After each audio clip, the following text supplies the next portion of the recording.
अस्सलाम वालेकुम जी, welcome back to my channel. कैसे हैं आप सब? मेरे चैनल में आप सबको खुशामदीद और दुआ है कि सब बिल्कुल खैरियत से हों। तो जी कल जहाँ पे अपना व्लॉग मैंने ख़त्म किया था वहीं से मैंने नेक्स्ट व्लॉग स्टार्ट कर लिया है। तो यहाँ पे बस खाना वाना खा के हम लोग फ्री हो गए थे।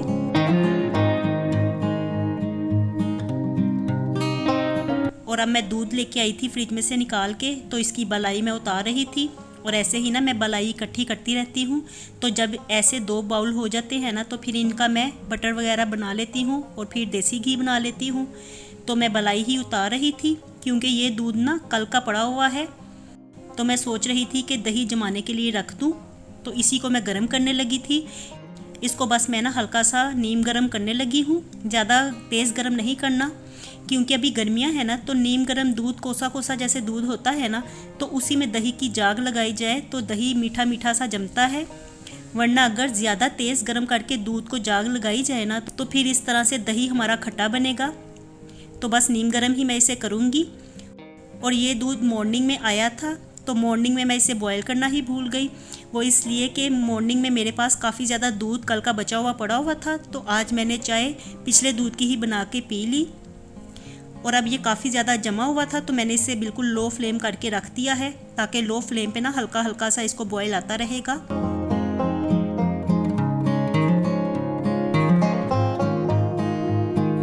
तो जी यहाँ पे दूध गर्म हो गया था, नीम गर्म हो गया था, तो इसको मैं दही की जाग लगा लेती हूँ। और ये दही भी मैंने घर में ही जमाया था। और देखिए बिल्कुल अभी बस थोड़ा सा कम रह गया है, तो इसलिए ताज़ा दही बनाना ज़रूरी था। दही तो घर में डेली ही इस्तेमाल होता है। हनान बहुत शौक़ से दही खाता है और इसी तरह से ना हनान के दादा अबू को भी दही बहुत ज़्यादा पसंद थी। तो ये उसकी बात ना जीन्स में ही है, उसको भी दही बहुत ज़्यादा पसंद है। वो भी हर चीज़ के साथ ही ना दही खाना पसंद करता है। तो इसलिए जब भी ख़त्म होने के करीब होता है ना तो मैं फ़ौरन से ही ताज़ा दही बना लेती हूँ।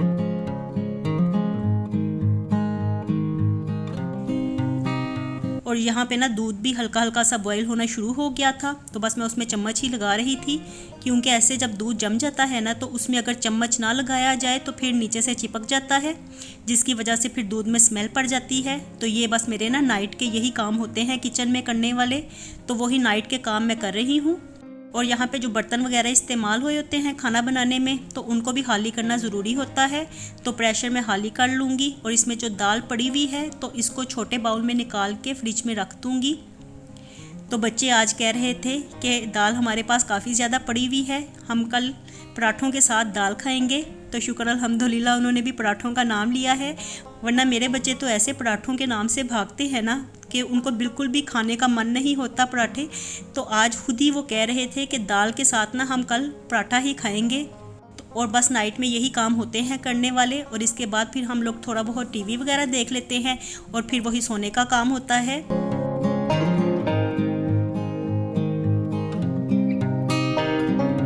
तो चलिए जी अब नेक्स्ट डे से व्लॉग को स्टार्ट करते हैं। तो यहाँ पे मैं बनाने लगी हूँ दाल के साथ पराठे। और देखिए आटा जब थोड़ा सा सख्त गूंदा जाए ना मशीन में तो वो इस तरह से नेक्स्ट डे में हार्ड हो जाता है। तो इसलिए जिनके पास भी मशीन है या जो भी लेने का सोच रहे हैं तो वो इस बात को जहन में रखें कि इसमें मशीन में आटा हमने थोड़ा सा नरम गूंदना है, ताकि वो नेक्स्ट डे ना आटा बिल्कुल हमें नरम नरम सा मुलायम मुलायम सा मिले। वरना अगर आटा ज़रा भी सख्त गूंदेंगे ना तो इस तरह पेड़े बनाने में या रोटी बेलने में फिर मुश्किल होती है।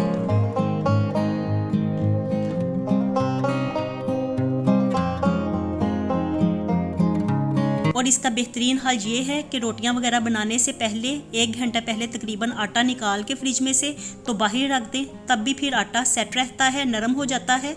तो यहाँ पे ना जल्दी जल्दी से मैं सबके लिए ही पराठे बनाने लगी हूँ। और मॉर्निंग में जब बच्चे स्कूल जाते हैं ना तो उस वक़्त मेरे पास, मैंने आपको पहले भी बताया हुआ है कि कोई काम वगैरह तो होता नहीं है करने वाला। उस वक़्त मेरी हेल्पर भी नहीं आती और बच्चे भी स्कूल चले जाते हैं। तो फिर इतना ज़्यादा कोई घर में हमारे गंद वगैरह भी नहीं होता कि मैं उठ के डस्टिंग वगैरह स्टार्ट कर दूं या काम वगैरह शुरू कर दूं। तो इसलिए ना मैं दोबारा से सो जाती हूं, क्योंकि रात में भी ना अक्सर मैं वीडियो की एडिटिंग का काम कर लेती हूं। वॉइस ओवर फिर मैं नेक्स्ट डे में दोपहर में करती हूं। तो इस तरह से मैंने काम को बांट के रखा हुआ है। तो जो टाइम मुझे मुनासिब लगता है उसमें ही मैं वो काम करती हूँ। तो इस तरह ना रात में अक्सर मैं व्लॉग्स वगैरह भी दूसरों के देखती हूँ ताकि मैं दूसरों के साथ भी कनेक्ट रहूँ और इस तरह से ना आपकी नॉलेज भी बढ़ती है कि कोई किस तरह से काम कर रहा है। वैसे भी दूसरों को अप्रिशिएट ज़रूर करते रहना चाहिए, क्योंकि यहाँ पे सब लोग ही ना बहुत ज़्यादा मेहनत करते हैं। तो इसलिए मैं सबको ही देखती हूँ, चाहे मैं कमेंट वगैरह ना करूँ, लेकिन मैं देखती सबके व्लॉग्स हूँ, क्योंकि इसी तरह से इंसान सीखता है, एक दूसरे को देख के ही इंसान सीखता है। इसी तरह से सीखने का अमल चलता रहता है। कोई मुझे देख के सीखता है, मैं किसी को देख के सीखती हूँ। तो बस ये काम ना, ये अमल इसी तरह से ही चलता रहता है और इसमें कोई शर्म वगैरह की बात तो बिल्कुल नहीं है, क्योंकि इंसान इसी तरह से ही सीखता है। जब इंसान छोटा होता है तो अपने टीचर्स से रहनुमाई लेता है और इस तरह से जब हम बड़े हो जाते हैं तो हमारे बच्चे हमसे रहनुमाई लेते हैं। तो ये सीखने का अमल ना इसी तरह से चलता रहता है। और यही नहीं है कि मैं सिर्फ पाकिस्तान के व्लॉग्स ही देखती हूँ, मैं इंडियन व्लॉग्स भी बड़े शौक़ से देखती हूँ, क्योंकि इस तरह से उनको भी देखने का, उनसे भी सीखने का हमें मौका मिलता रहता है और काफ़ी मज़ा भी आता है एक दूसरे के व्लॉग्स देख के।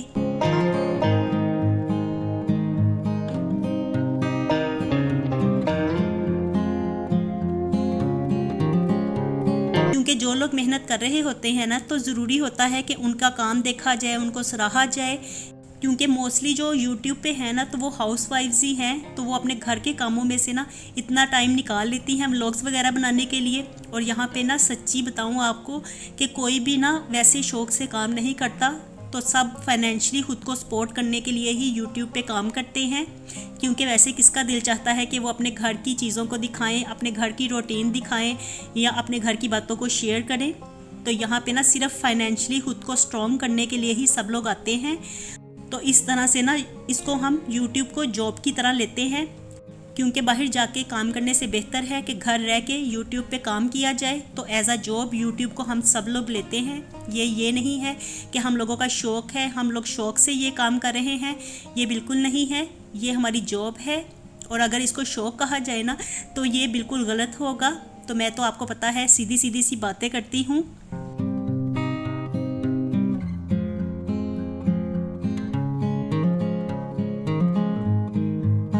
और यहाँ पे पराठा बन गया था। वैसे देसी तरीके से हम लोग खाना पसंद करते हैं। मैंने पराठे के ऊपर ही दाल डाल के बच्चों को दे दी है, ऐसे ही सबको दे दिया था। तो आप इसे चाहे हमारा नाश्ता समझ लें, चाहे इसको आप हमारा लंच कह लें।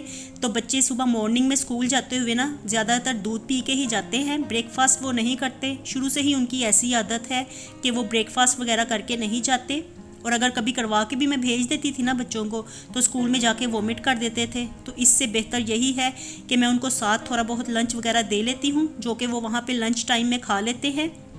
और फिर घर आके ना उनकी रूटीन ऐसी है कि घर आके ही वो फिर खाते पीते हैं। तो चाहे आप इसको हमारा ब्रेकफास्ट कह लें, चाहे इसको लंच कह लें, तो यही हमारी रूटीन है। इसी तरह से ही हम लोग खाते पीते हैं। और मैं भी ना फिर बच्चों के आने का वेट करती हूँ। बच्चों के जाने के बाद मैं सो जाती हूँ और फिर बाद में जब बच्चे आते हैं तो उन्हीं के साथ फिर मैं खाना पीना अपना स्टार्ट करती हूँ, क्योंकि ऐसे अकेले बैठ के भी ना दिल नहीं चाहता कि हम अकेले खुद से बैठ के तो अपने लिए ब्रेकफास्ट बनाएं मॉर्निंग में और अकेले बैठ के ही कर लें। तो इस तरह से मज़ा ही नहीं आता। तो फिर बच्चों के आने का मैं इसलिए भी वेट करती हूँ, सो जाती हूँ, यही बेस्ट रहता है। और फिर जैसे ही थोड़ा सा टाइम बढ़ता है, 11 साढ़े 11 के करीब मेरी हेल्पर आ जाती हैं, तो तब उससे पहले मैं उठती हूँ, फ्रेशन अप होती हूँ और फिर थोड़ा बहुत लस्सी वगैरह पी लेती हूँ। तो बस यही इसी तरह से ही मेरी रूटीन है। और ज़्यादातर तो आप लोगों को मेरे व्लॉग्स देख के पता चल ही गया होगा कि इसी तरह से हम लोग अपनी रूटीन पे चलते हैं। तो यहाँ पे बस मैंने बच्चों को तो पराठे बना के दे दिए थे, लेकिन अपने लिए मैंने घी के बगैर रोटी बनाई है, क्योंकि मैं पराठा वगैरह नहीं खाती।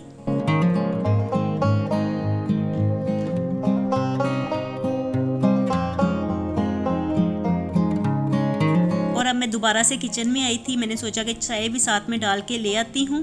तो यहाँ पे मैं चाय को ही कैप्चर कर रही थी। इतनी देर में मुर्तज़ा भी स्कूल से आ गया और वो भागता हुआ ना यहाँ पे किचन में चाय के पास ही आ गया और मुझे कहने लगा कि आप वीडियो बना रही हैं, चाय निकल के बाहर आने लगी है। तो यहाँ पे ना वो मुझे यही कह रहा था, साथ में हंस भी रहा। तो उसे बड़ा ज़्यादा मज़ा आ रहा था कि उसने चाय को फूंक मार के तो नीचे कर दिया है, वो बॉयल नहीं हुई, नीचे गिरने से बच गई है।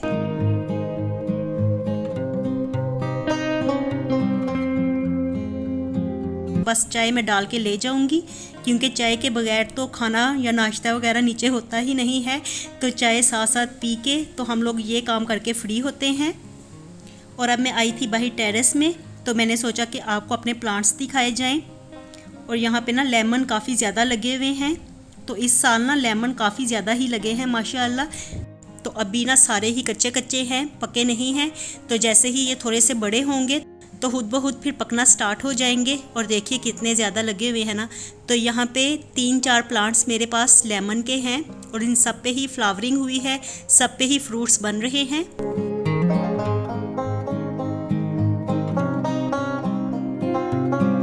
और बाकी यहाँ पे ये सदाबहार के पौधे हैं, तो ये तो खुद ब खुद ही काफ़ी ज़्यादा हो जाते हैं। इनके बीज जहाँ भी जिस गमले में भी गिरते हैं वहाँ से ही एक नया प्लांट बन जाता है। तो पहले आपको मैंने 3 प्लांट्स दिखाए हैं लेमन के, और ये मेरा चौथा प्लांट है। और इसके बाद एक और प्लांट भी है लेमन का। तो 5 प्लांट्स हैं मेरे पास, और मुझे ना बड़े अच्छे लगते हैं। और मेरे घर वाले भी जो है ना, सब ने ही अपने घरों में लेमन लगाए हुए हैं। तो ये ना प्लांट्स मेरे पास पहले छोटे छोटे थे, लेकिन 3-4 साल हो गए हैं इनको मेरे पास, और अब तो माशाल्लाह सब ही काफ़ी ज़्यादा बड़े बड़े हो गए हैं, पुराने भी काफ़ी ज़्यादा ही हो गए हैं। और इनमें से कई प्लांट्स तो ऐसे हैं कि जब ये मेरे पास पहले थे ना छोटे गमलों में, तो इनको मैंने माली से चेंज करवाया था, उसको भी मैंने आपके साथ शेयर किया था। बड़े गमलों में जब लगाए थे तो काफ़ी प्लांट्स ऐसे थे जिनको माली ख़राब ही कर गए। तो एक मेरे पास अमरूद का भी प्लांट था, और इसके अलावा कड़ी पत्ता का भी प्लांट था। तो बस वो प्लांट्स तो माली बिल्कुल ख़राब ही कर गए। वो तो अब कहीं पे भी नज़र ही नहीं आते, पता नहीं उनको वेस्ट ही कर गए थे वो।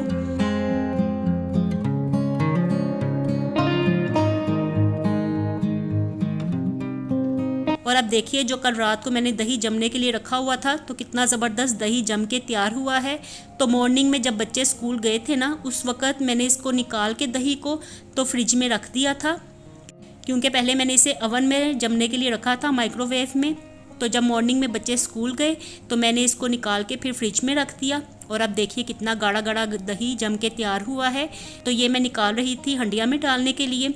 और आज मैं ना कोफ्ते बना रही हूँ। तो जो KNN's के बने बनाए कोफ्ते होते हैं ना, तो वही मैं बनाने लगी हूँ। तो कोफ्तों का मसाला तो मैंने रखा हुआ था भूनने के लिए, इसमें डाल दिए हैं कोफ्ते। और अब इसको लो फ्लेम करके रख दिया, और साथ ही मैंने अंडे भी बॉयल होने के लिए रख दिए हैं।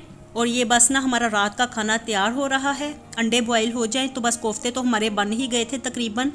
ये इनको मैंने लो फ्लेम पे अच्छी तरह भून लिया है, और अब इसमें पानी डाल के तो इसको रख दूंगी थोड़ी देर के लिए। ये बड़ी जल्दी बन के तैयार हो जाते हैं, तो 10 से 15 मिनट ही लगते हैं इनको बनने में।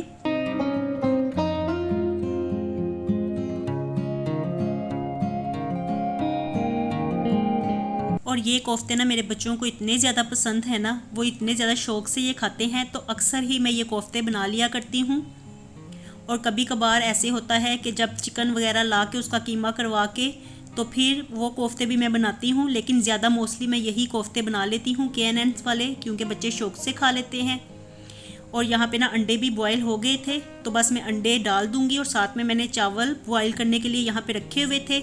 तो मॉर्निंग में बच्चों ने पराठे खाए थे ना, तो अब वो कह रहे थे कि अब हमने रोटी वगैरह नहीं खानी, अब हम चावल खाएंगे। तो बस एक टाइम ही ये लोग रोटी खाते हैं, दूसरे टाइम में इनसे रोटी खाई ही नहीं जाती। तो इसलिए यहाँ पे मैं कोफ्तों के साथ चावल बॉयल कर रही हूँ। और इस तरह से भी ना कोफ्ते खाने का बड़ा ज़्यादा मज़ा आता है, चावलों के ऊपर डाल के सालन शोरबा वगैरह कोफ्ते डाल के, तो बड़ा मज़े का लगता है।